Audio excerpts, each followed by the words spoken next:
السلام عليكم ورحمة الله وبركاته. الحمد لله والصلاة والسلام على رسول الله. أما بعد إله بaa محد iskale nagu irsaaqay caafimaad. الحمد لله على نعمة الإسلام. إلهيgii muslimiin naga dhigaya mahad iskale oo haddana Soomaali naga dhigay. waxaan rabaa بفضل الله وكرمه inaan wax yar ka iraahdo xaaladda Soomaaliya, maadaama Ilaahay uu naga dhigay dad Soomaali ah. Ilaahayna adduunkan uu noo keenay inaan ka sahay qaadano si markii aan god u galno Ilaahay oo maartay wixii adduunka aan ka qaadanay nagu abaalmariyo. sidaas ayaa naloo keenay adduunyada. dabcan annagoo dhan waa wada ognahay in la dhiman doono, in taxta turaab aan gali doono kulligeena. Ilaahay maadaama bila aadam naga yeelay oo aqlina siiyey oo haddana in la dhimanayo na ogeysiiyey, alxamdulilah calaa kulli xaal. walaalayaal, nabigeena calayhi salaatu wassalaam waxaa ka sugnaaday in uu ilaahaygiisa subxaanahu wa tacaala uu ku yiri balliquu cannii walow aaya, balliquu cannii walow aaya. taasoo oo la micno ay tahay qofka walaalka ah qofka kale walaalkiisa ah wax allaale iyo wixii uu dhaamo waxa u sheego si oo ugu waana qaato. Soomaalidana waxay ku mahmaahdaa waano abuuris baa ka horeysa. Okay, marka waxaan rabaa inaan kusii dheeraado ma rabo. af Soomaaliyan ku hadlayaa. dabcan afka Soomaaligana dabcan maay iyo maxaa tiri waaye.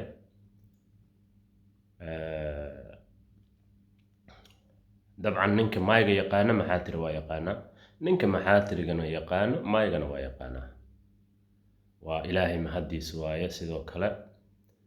waxaa kaloo mahad iskale la dhihi karaa qofkii afkan Soomaaliga qoray.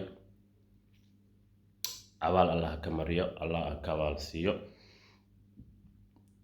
hadda kulley dabcan ilama noola saan qiyaasayo, taxta turaabo ku jiraa. Ilaahay waxaan ugu baryaynaa naxariistiisa inuu Ilaahay naxariistiisa geliyo, maadaama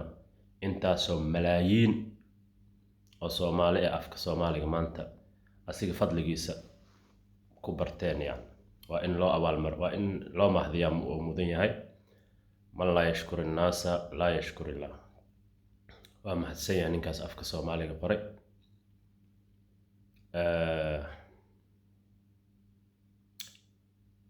walaalayaal, haddaan nahay maay iyo maxaa tiri, kolley meesha waxaa iiga cad Soomaali oo dhan laba qabiil waa. marka waa qabiilka la yiraahdo maxaa tiri iyo qabiilka la yiraahdo maay. laba qabiilaana adduunyada kale meeqa qabiil la waa dariskeena lay ka soo qaad. Ethiopia meeqa qabiil waaye? I don't know. Kenya meeqa qabiil? I don't know. idinkaa la idin weydiinaya. kolley waa naga qabiilo badan yihiin. okay, maxaa mideeyey marka? dastuur ayay leeyihiin. dastuurkaas ayaa mideeyey walaalayaal. horumarkaasna waxa ay ku gaareen dastuurkooda. qofkaan dastuur lahaynna, waddan aan dastuur loogu dhaqmayninna, sida annaga u naalna oo kale ayuu u yeelayaa. annaga see u yeelnaa waa noo jeedin taxta al-ard aw taxta sifr ay dhahaan carabta musuq maasuqa sida uu noo galaayana waa dareemi kartaan kolley dantana laga leeyahay waa dan yar ma aha adduunyada dan weyn ayay naga leedahay haddaan ognahay iyo haddaanan ogeynba laakiin waxaa ogaaday maanta oo ilaahay mahaddiisa ah dad annaga naga mid ah oo hadda just now lala dagaalamaya dirir lagu haayo lugaha la isku haayo ma dhaqaaqaysid hor ma u soconaysid la leeyahay ninkaasi shakhsi ahaan uma socdo dan guud ayuu ka shaqaynayaa dad baa jecel marka dad baa raba danta guud kasoo horjeedaba inay hore u socoto danta guud ay kasoo horjeedaan walaalayaal dadkaas waa naqaanaa dabcan allahu akbar cunugeeni sabyaanka ah hadda dhashay ayaa yaqaana dadkaas ayaga ah ayagana way is yaqaaniin dabcan waa la bartay haddii horaan oo la kasi jirin hadda waa la ogaaday dadkaas ahey kolley aniga ma ku tilmaami karo magacyada hadda dadka Soomaalida ay ugu yeeraan ay dhahaan mucaaradka dawladda la mush mucaarad dawladda ma aha mucaarad dawladeed ma aha dadkaas ahey waa dad waxaan ugu yeeri karnaa lugooyada ama hor u socod la'aanta ay diidan yihiin darteeda yacni magac cusub in loo bixiyo waa mucaarad kaliya ma ah mucaarad adduunyada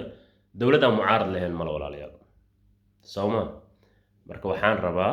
dadkaas ayaga inaan u iftiimiyo bulshada Soomaaliyeed dadkaasi waa dad ka soo horjeeda Soomaaliya inay horumar gaarto hadda ogtiin haddii kala boolanayo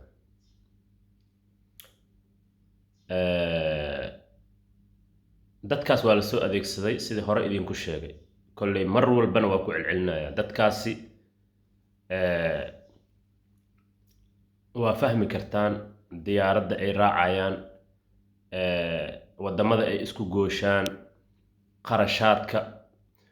yacni cunnada ay cunaan labiska ay labistaan kullu daalika dad baa iskala walaalayaal waa lasoo fangaraynaya waa lasoo qarash garaynaya waa lasoo buush garaynaya walaalayaal waxaa la leeyahay ordaha baxa waddankaas aada idinkaas Soomaaliya ah dadkaas ka soo horjeesta dadkaas waddanka horumarka gaarsiinaya ka qabta yaa walaalayaal maxaa u baahan tahay adiga aniga lacagaan rabaa aniga guriyaan rabaa aniga magacaan rabaa intaba waa helaysa anaa ku siin anaa karabkaaga istaagan baa la leeyahay walaalayaal wallaahi alcadiim haddaa ogtihiin iyo haddii kalaba runtii ka feejignaada Soomaaliyay ka feejignaada dad aqli badan baa tihiin sida la idin sheego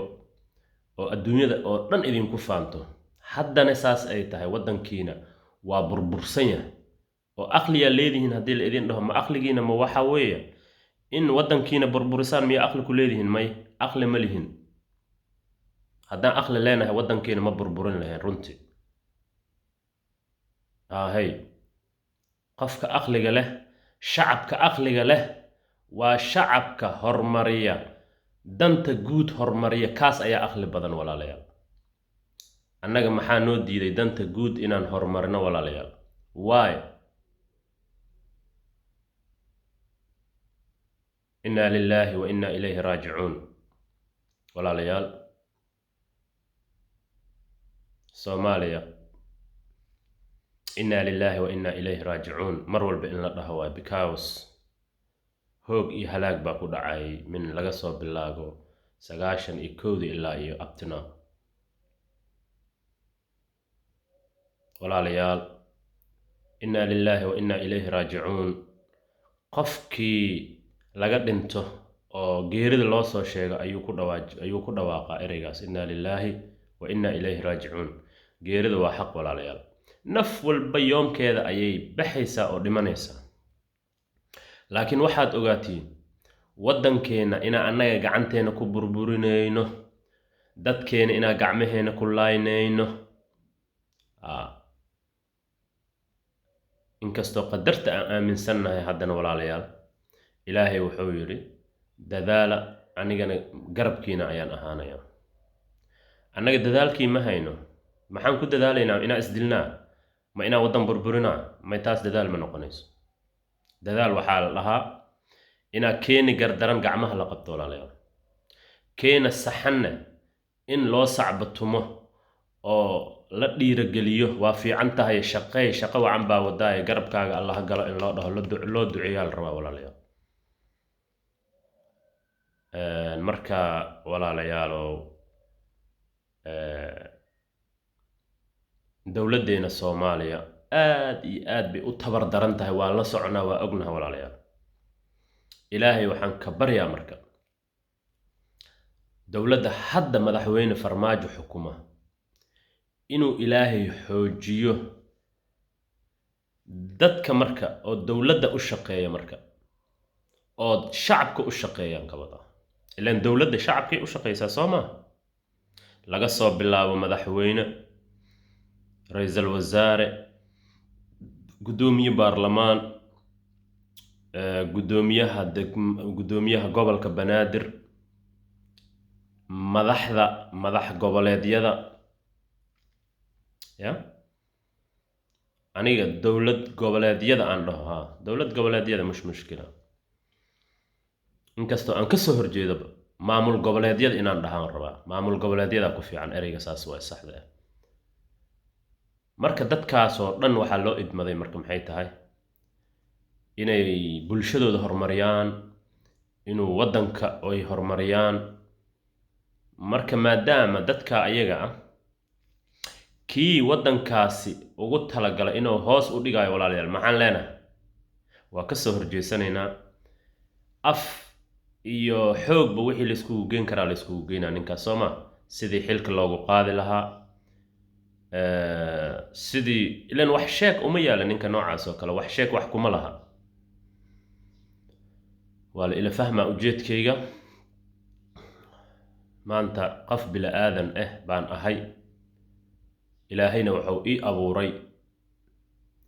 inaan xaq ka hadlo inaan ummadeyda wixii aan ku dhaamoon gaarsiin karo u sheego walaalayaal aamusni dhowr iyo 30 sano ayaan iska aamusneen may astaghfirullah dabcan markaan soo aqliyoobay qofka markuu soo qaangaaro ayuu aqli u bilowdaa iyo aqoon iyo wax walba marka adiga 15 sano iska leh ayaan aamusneen oo xaq ka aamusneen walaalayaal ilaahay waxaan ka baryaynaa inuu ilaahay na cafiyo ilaahay waxaan ka baryaynaa inuu xaq ilaahay noo iftiimiyo ilaahay waxaan ka baryaynaa inuu ilaahay subxaanahu wa ta'ala waddankeena noo hagaajiyo ilaahay waxaan ka baryaynaa waddan shisheeye ayaan ku nool nahay dabcan shisheeye wax badan kama dhihi karo la maxaa yeelay waa ku qasbannahay waa ku nool nahay inaan ka gaabsanaa fiican walaalayaal dib iyo dheef wixii lagu qabo in lagu aamuso oo loo sabro ayaa fiican walaalayaal marka waxaan rabaa mar walba daa'iman oo abadan inaan ka hadlo waddankayga iyo xaaladii uu ku sugan yahay mar ahaantaas walaalayaal waan soo koobayaa hadalkayga mar walbana waa iska cashwaa'i oo hadal oo isku tootoosan ma aha laakiin ninka aqliga leh dhageysta wax buu kala bixi karaa dabcan ilaahu muu noqdo hal shay ama hal wax yar yani oo uu ka faa'iido wax bay u taraysaa dabcan hadduu ku camal falayo waa marka waxaan rabaa inaan la dardaarmo dadka hadda oo waddankeena kuwa hadda waddankeena xukuma aan la dardaarmaa wax yar kuwa ka soo horjeedana iyagana laftirkooda waa u dardaarmaya ilaahay ha naga aqbalo waxa aan sheegayno ilaahay waxaan ka baryayaa dadka dhageysta inay kuwaan saqaataan baan rajaynaa madax iyo shacabba dowladda Soomaaliya oo ugu horeeya madaxweynaha Soomaaliya Maxamed Cabdullaahi Farmaajo iyo tiimkiisaba ma kala reebayo magacyadoodana ma sheegay qof walba maqaamka uu ku fadhiyo ayaan waxaan rabaa inaan ula dardaarmo qof walibo oo xil haayo waxaa lagaaga fadhiyaa waddankaaga iyo shacabkiisa inaad u adeegtid si daacadnimo leh ugu adeegtid walaal maxaa yeelay waad dhimanaysaa ninka oo waddan xukumana waa ka iqaab kulul yahay haddii oo muteysta iqaab oo waddankaasi oo wax dhibaato u geystay iqaabta lagu iqaabayo waa ka iqaab kulul yahay kan shacabka lagu iqaabayo walaal haddii uu sawaab iyo ajar ilaahay uu siinaayana waddankaas wax u qabtane oo daacadnimo ugu adeegana waa ka sawaab badan yahay oo waa ka khayr badan yahay ninka shacabka kale oo sawaabka u helay iyo khayrka u helay walaal marka mas'uuliyadda wax yar ma aha ciyaarna ma aha magac iyo dheelna ma aha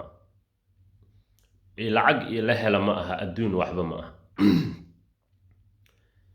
waan garanaynaa min laga soo bilaabo dadkii saxaabada taabiciintii ilaa iyo taabiciintii xilka siday ma aragtaa ay ugu baqi jireen walaalayaal mas'uuliyadda ma jeclaan jirin walaalayaal bal waa lagu qasbi jiray bilcagsi annaga maanta waan ma aragtaa isku dilnaa oo waan isku leynaynaa mas'uuliyadda anaa madaxweyne rabo anaa madaxweyne noqonayo ninkaan madaxweyne ma noqonayo ninkaan saa ma yeelayo waxaas waa la iskaga daba imaana walaal waa in heer la gaaraa ninka shacabkeenna ah uu yidhaahdaa